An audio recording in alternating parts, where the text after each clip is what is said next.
Welcome back, Wiffle enthusiasts, and our Griffle Ball League for your Week 10 of Inside the GBL. Nothing has been decided just yet. Our 4 playoff teams may be very clear, but the seedings for those teams are not. So if you look at the standings, you got the Ninjas at 13-5, the Gorillas at 11-7, the Taka Drivers at 11-7.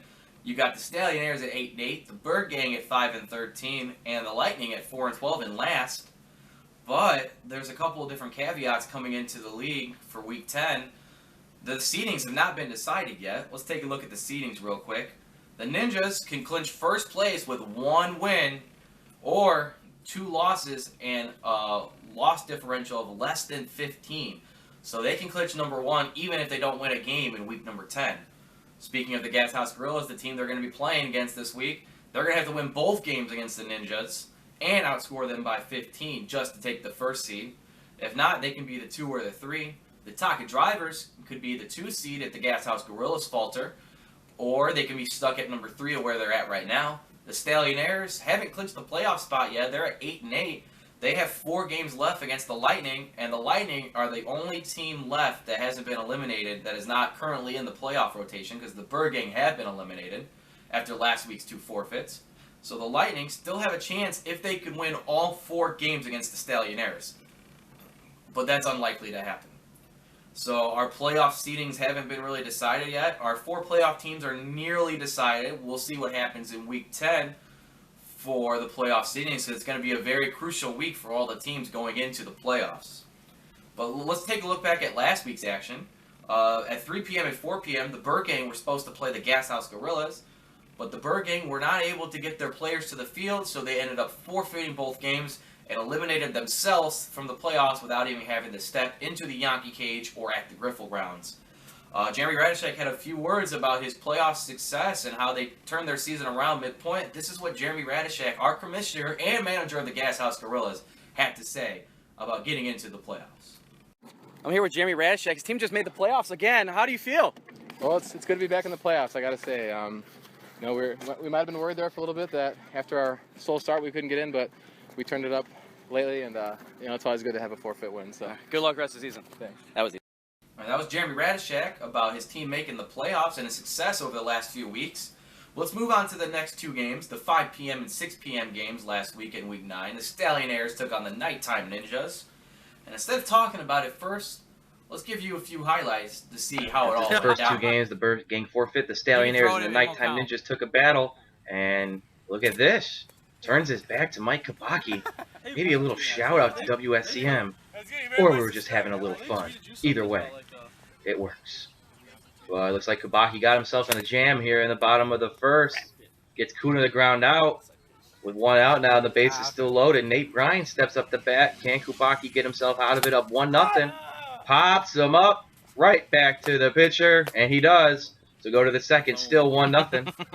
Here's Ethan Arve up to bat. Has a chance to break the GBL's consecutive hit game record. First pitch, doesn't like it. He has a chance here. Second pitch, doesn't like it. Half a second and then pause. Will this be the pitch? Can number 5 break the record? We And he will with a single to left. That is 18 games in a row with a hit, and he breaks the GBL record. And he'll make it number 19 in the next game. Congratulations to Ethan Arve.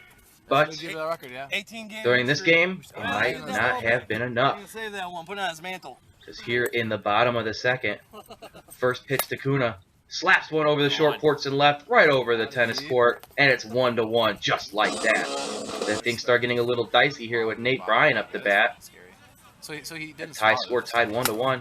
Looks like he's going to triple off the fence here, and that's going to bring in the whole thing. 4-1. Kuna gets another 5-1. And the Stallionaires are starting to pour it on here with the people on base. Now it's 5-1 with another single by Kuna. Let me see if it's 6-1 right here. He makes it 6-1. And then Nate has a chance. A double here makes it 8-1. And the Stallionaires take an 8-1 lead with people still on base. Kabaki looking to get out of the jam, already given up 8. New camera angle. Grounds right out to Sammy Kruchek, but the damage has been done. Going into the third, it's 8-1 Stallionaires. But Kabaki trying to help himself Oh out. my God. Doubles off the wall. Arve singles men on second and Before or third after the here. line? And they score a run.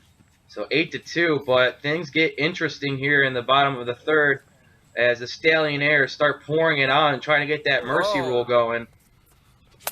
Kuna, a double. How many MVPs you got, bitch? That makes it 9-2. Griffin Ball Hall of Just Famer. like Same as that that. double? And here comes Nate. Nate single walks in the next at bat. Next pitch. Off the wall. Makes it 10-2. And all of a sudden, people are on second and third base with a chance to end it. Here's Nate Bryan. Oh, you know. Error. A run scores. That scores it. And the game's over. And the final score for the game. Stallionaires take game one over the Nighttime Ninjas. 12-2. So a very costly error at the end of the game. Could have got themselves out of the jam. But Stallionaires take game one. 12-2. Going into the next game, the Nighttime Ninjas needed something big here. And it starts off in the bottom of the second in game two, or top of the second in game two, with Mike Kabaki Jr.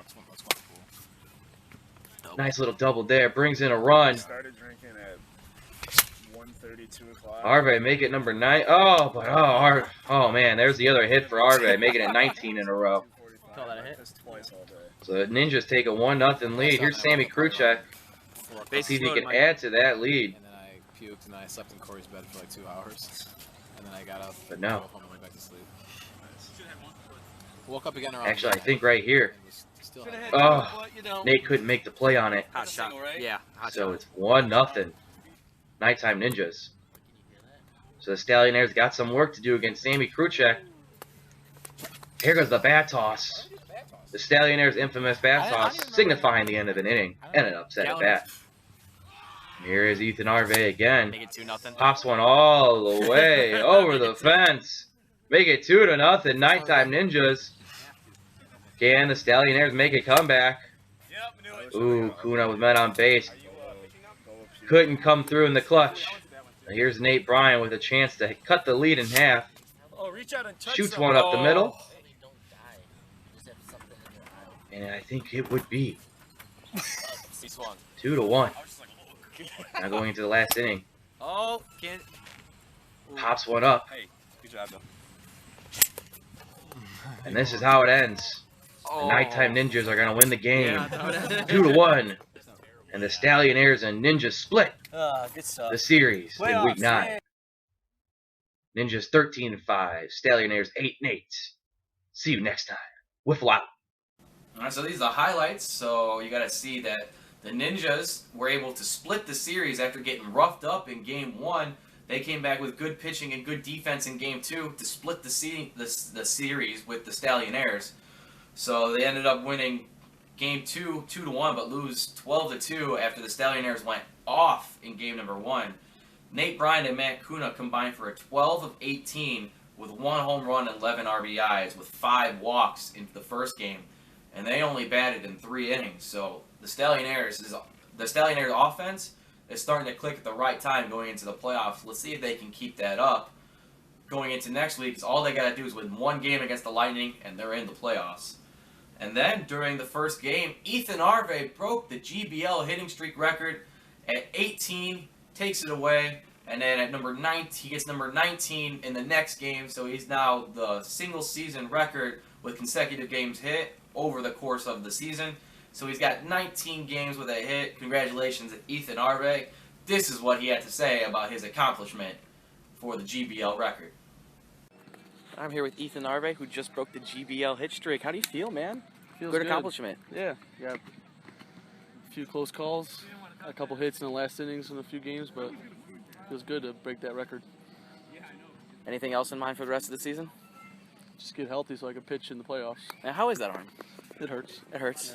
Yeah. It hurts. That's all I needed. Thanks, Ethan. All right, and then on our next 2 games at 7 p.m. and 8 p.m., our nightcap, the Lightning took on the Taka Drivers. The first game proved to be really exciting. The second game, not so much, but there was a little excitement in between the second game. Let's let the highlights. Game 1 between the Taka Drivers and Lightning proved to be one of the best games of the year. as Mark Mesnikowski was dealing on the mound. Gets Sean Siokas to strike out there, and he's got a perfect game through 3 innings. But it's 0-0 going into the bottom of the third. He's going to need a little help. And Jackson Bazio will deliver just that. Men on first and third. He triples off the wall and scores 2 for the Taka Drivers. They take a 2-0 lead in the bottom of the third inning.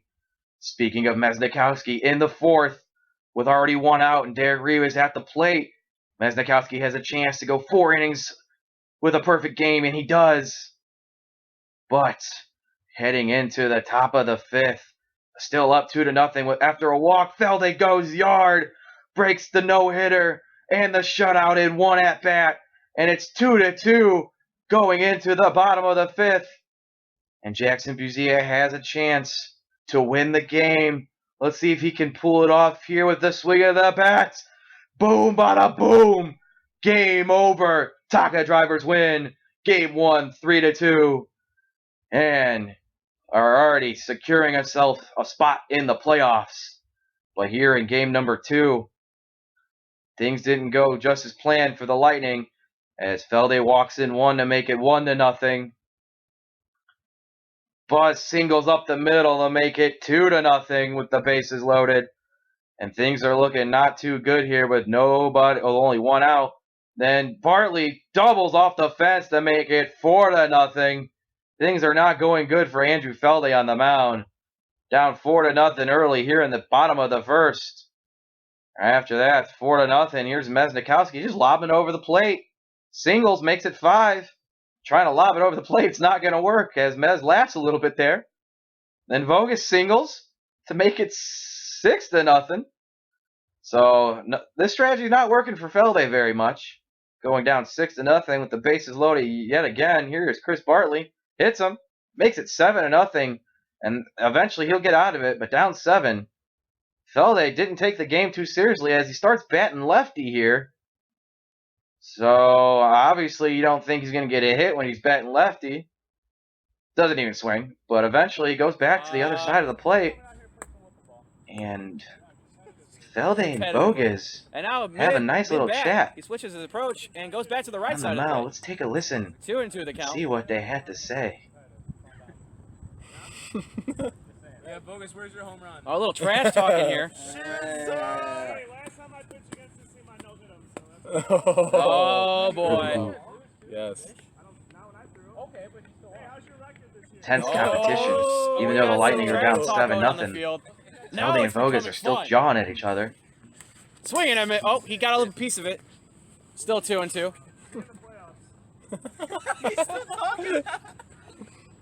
not even gonna make the playoffs. Why do you say Oh. But eventually he gets the single to get on top of him. Rivas triples off the fence to score 2. It's down. They're down 7-2, but a walk right there makes it 8-2 in the bottom of the third. So the Lightning had some work to do, and in the top of the fifth, this would prove to be the last out of the game. Taka Drivers are going to go win 8-2, and that symbolizes the Lightning's frustration on the season as they drop another one. They're 4-12. The Taka Drivers are 11-7, and it's going to be a very exciting Week 10. Wiffle out.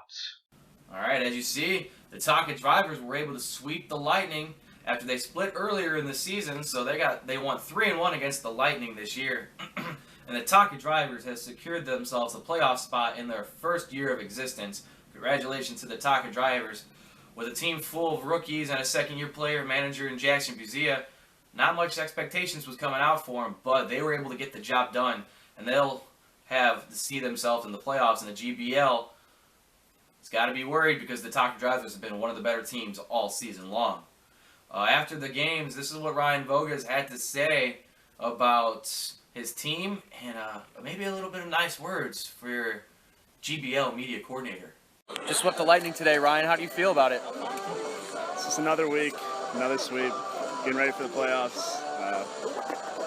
Not really doing anything bad out there. Pitchers are getting ready, so.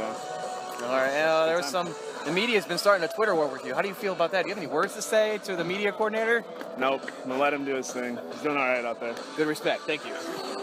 All right, that was Week 9's action. That was Ryan Voges. about his team. A little nice words. Thank you, Ryan. I won't call you a piece of shit anymore. I promise. Piece of shit.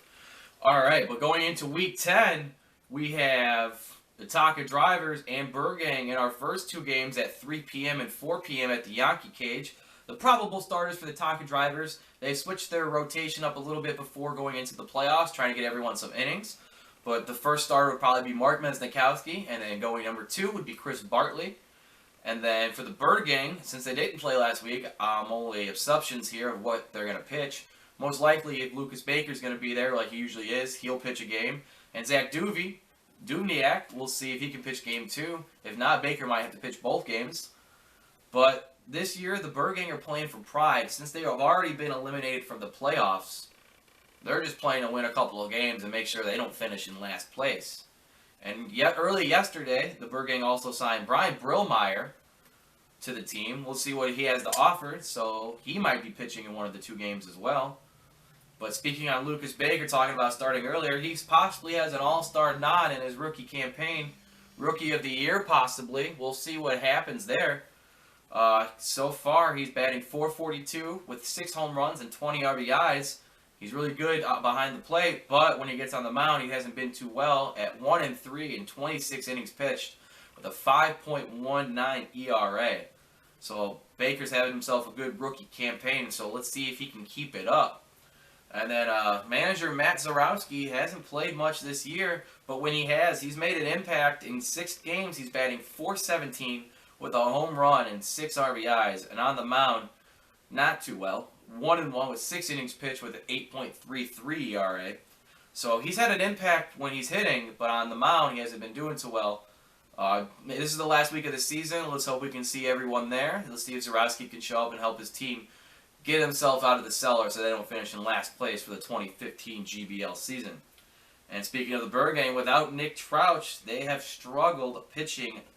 He's been one of the better pitchers in the league as well. So without Nick Trouch, it's going to be really tough to see if they can win any of the games against the Taka Drivers this week. Speaking on off the Burgang, without Nick Trouch, it can be trouble. But going into their opponent, the Taka Drivers, as I said earlier, they can be the number 2 seed, or they could be the number 3 seed, or they can fall all the way to 4 if the Stallionaires play all 4 games in seeding-wise against the Lightning. We'll see if that happens after this week.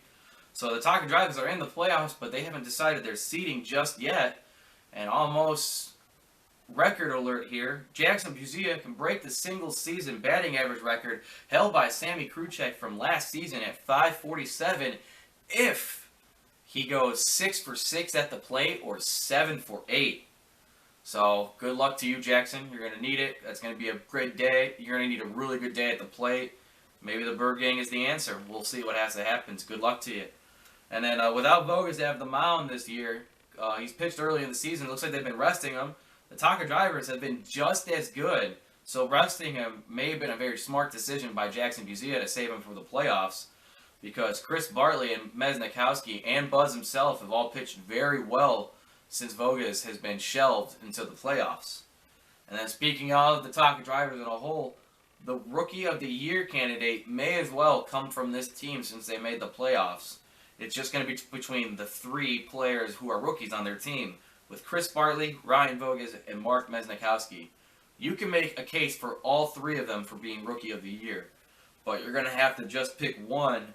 And as of right now, I give the slight edge to Ryan Voges with his good hitting numbers and outstanding pitching numbers as well. Because Bartley on the mound has got a +4 ERA, and Mez on the plate is below .300 batting average. So the best player overall, pitching and hitting for the Taka Drivers for their rookies, has been Ryan Voges. So he's an early candidate for Rookie of the Year. And then after that, my prediction for this game, I believe the Taka Drivers are going to sweep and go 13-7 to end the season. And I don't know where they're going to be seated. It's going to be really tough to find out. And after that, at 5 p.m. and 6 p.m., the Stallionaires will take on the Lightning. The Lightning need to win both of these games to stand a chance if they want to make the playoffs. And they're going to have to go up against Matt Kuna and Nate Bryan on the mound. And while the Lightning are most likely going to pitch Andrew Felde, Derek Rivas, and or Sean Siokis. They have a chance, but it's going to take a while for them to get going. Like, they're going to have to win the first game, and then they're going to have to win the second game, and they're not done yet. After that, they're going to have to play next week for the makeup games before the All-Star game and the Home Run Derby, and they're going to have to win both of those games as well just to make the playoffs. It's going to take a miracle for the Lightning to make the playoffs. It's going to be really rough for that team.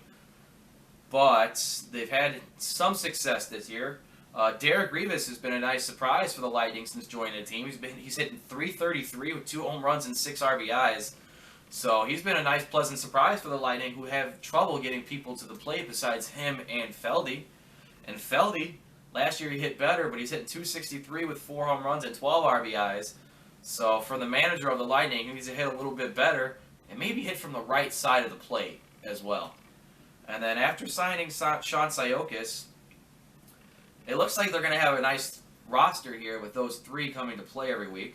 So if they can get Sayokis, Rivas, and Feldy there, they're going to have a nice little combo to match up with the Stallionaires' Kuna and Brian.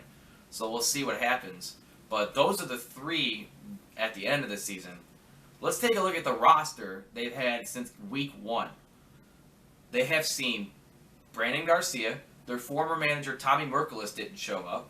I even have to play for him. Came out of retirement and everything. God, my body still hurts from that. Andrew Felday, his brother who made a trade for him, Cole Felday, got Sayokis and both Lickies. So they have 8 players, so they had 9 players, including Rivas. And they still had trouble getting people to the field because they forfeited a couple of games this year already. It makes you wonder how much they miss the legendary Kyle Litzter. It does suck for the Lightning to fall so far. We'll see if we'll have the same team name next year as well. And for the Stallionaires, the key to success is just win. The Lightning have had trouble on the mound and hitting at the plate, so all they're going to do is, if they come out with a good pitching performance, they're going to win the first game, and it's already over for the Lightning. So every single at-bat for the Lightning this week is do or die, or it's going to be over for them. Because the Stallionaires, it's going to be really tough for this Lightning team because they have the best pitching staff in the league with a 2.24 ERA. Yeah, I was taking a look at the flags. It's already fell 1, so we'll see what happens. They also found their swing as well. You can blame the wind early in the season because most of their games were during treacherous, windy days. So you got to wonder if the wind had any effect early in the season on their bats, because when the weather started heating up, so did their bats. Because now Kuna's hitting .375 with 11 home runs, and Nate Bryan is hitting .357 with 6 home runs and 19 RBIs. So if they can jump to an early lead and get on top of the Lightning early, the Lightning will probably already be demoralized because they've shown no chance of ever coming back, except for last week where they had a 2-run home run in the 5th. But it's going to be really tough for the Lightning this week. But my prediction is Stallionaires sweep. I don't think the Lightning have a chance, and the Stallionaires will secure a playoff bid and possibly have to play 2 more to see if decide the seedings on the game. And in our nightcap, the big showdown at 7 p.m. and 8 p.m., we had the Nighttime Ninjas taking on the Gas House Gorillas. The Ninjas are probably going to throw Kubaki Jr. and Kruchek, and the Gas House Gorillas are most likely going to throw Jim Tucker and Ryan Gallagher. The showdown for first place, here are the scenarios. If the Gas House Gorillas sweep and win by 15 or more combined runs, they will be the #1 seed. After falling all the way down to 4th place in the middle of the season, they might find their way back to the top once again for the Gas House Gorillas. The Ninjas, all they gotta do is win 1 game and that'll end it, and they'll be the #1 seed. But after starting 4-1 with an ERA below 2.00, Kubaki Jr. has struggled ever since.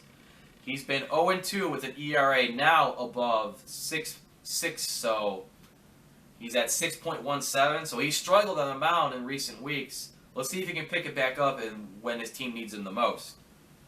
But he's been hitting at the same pace as last season, so he's been good at the plate as well. After being named Most Improved Player, he's been keeping nearly the same exact average at the plate. And then another X factor for the Nighttime Ninjas, Sammy Kruchek in 9 games this season, having an outstanding year. hitting .453 with 10 home runs and 19 RBIs. And on the mound, he is 3-0 in 15 innings pitched with a 2.00 ERA. He has been absolutely vital to the Nighttime Ninjas' success. But so is Ethan Arve. Even though his arm still might be hurting him, they might be saving him for the playoffs. Let's see if his arm can get rested up before then. But he's still a monster at the plate, hitting .490 with 18 home runs and 50 RBIs. And if he can pitch in the playoffs, he's going to take these numbers with him. 4-2 with 20 and a half innings pitched with a 3.17 ERA and 34 strikeouts. So if he can pitch during the playoffs, the Nighttime Ninjas are going to be really hard to beat come playoff time.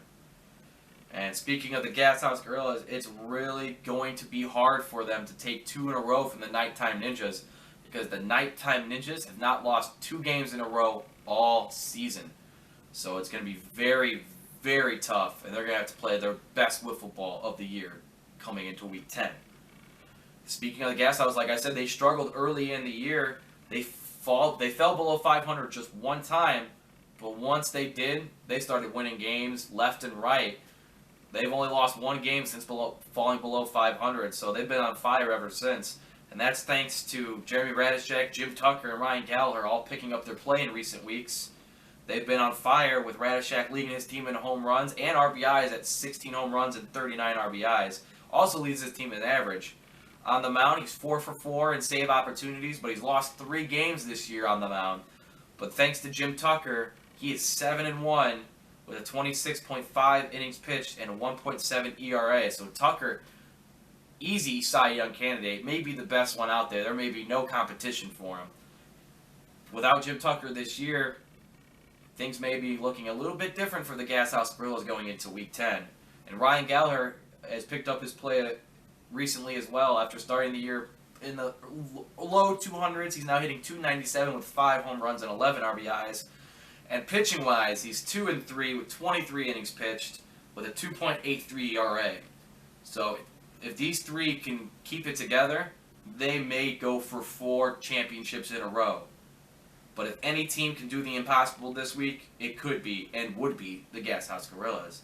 And my prediction for these 2 games, even though I said it was going to be really tough for them to sweep, I believe the Gas House Gorillas sweep the Nighttime Ninjas and take both games in Week 10. But they don't overcome the run differential, and they stick at the 2 seed. So the end of the season, I'm pretty sure the Ninjas will be 13-7, the Gorillas will be 13-7, the Taka Drivers will be 13-7, and the Stallionaires will be 10-8 if they play the next 2 games 12-8. So those are your 4 playoff teams in that order for the seeding. So the most likely matchups, I'm thinking, are going to be the Nighttime Ninjas and Stallionaires in round 1, and the Gas House Gorillas and Taka Drivers in round 1 as well. That's how I feel about the season. It's been fun so far. Let's see what Week 10's excitement has to come. Let's take a look at our maybe all-star roster. My picks, these are just going to be off the top of my head. I have no notes for them. I'm pretty sure Ethan Arve will get voted in, Jeremy Radishek, Jackson Buzia, Jim Tucker, that's 4, Sammy Kruchek, that's 5, so you need 1 more. Nobody from the Lightning, nobody from the Bird Gang. If the Bird Gang did send someone, it would be Lucas Baker. Tough one. You can give it to Ryan Voges as well. You got Ninjas. I'm going to give it to Ryan Voges over Lucas Baker. So those are my 6 All-Stars. I got Arve, Radishek, Tucker, Voges, Buzia, and Arve. I think I already said Arve. It doesn't matter. You guys are going to be voting. All the managers are going to vote for the players on their team. That's who I think may get into the All-Star game. And for the Home Run Derby, the top 6 home run performances of the year, so whoever has the most home runs in the top 6 will be in the Home Run Derby. And then, if necessary, next week the Stallionaires will take on the Lightning to see if they can side the playoffs games or seeding if need be, but most likely not going to need those games. And I'm all out of things to talk about this week. Thanks for listening, thanks for watching, and Wiffle out.